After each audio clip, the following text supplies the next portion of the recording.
In today's video, I'm going to teach you how to create and modify a purchase order in QuickBooks.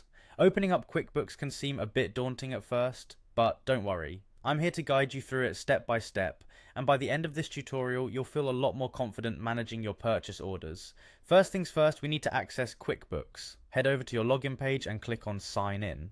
Now, because we're dealing with the online version of QuickBooks, select QuickBooks Online from the list of options. Once you have selected this, you'll see a couple of fields asking for your credentials, your email and password for QuickBooks. Enter these details carefully and hit Continue to proceed into your account. Once you're logged in, take a look at the top left corner of your screen. You'll see a button labeled New.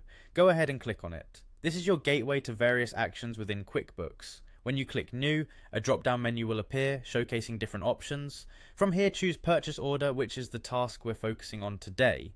Now it's time to add the vendor. The vendor is essentially the business or entity you're buying goods or services from. You'll see a field where you can either select an existing vendor from the list, or add a new one if they're not already in your system. Next, we need to specify where the goods or services will be shipped. In this Ship To section, indicate the recipient's address or the location where the order should be delivered. Moving on to the core of your purchase order, you'll want to add the necessary service or category. This part is critical because it outlines what the order is for, whether it's office supplies, equipment, or any other service or product. Be as clear and specific as possible to avoid any confusion down the line. Now, sometimes it's beneficial to communicate additional details directly to the vendor.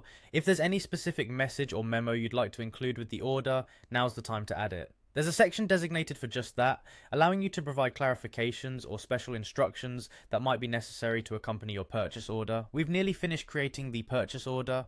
Once you've double checked all the information you've put in, click on Save and Close. This will finalize your purchase order and store it securely in your QuickBooks account. And just like that, you've created a purchase order with ease. I hope this step-by-step guide has been helpful for you. Thank you for following along, and happy accounting.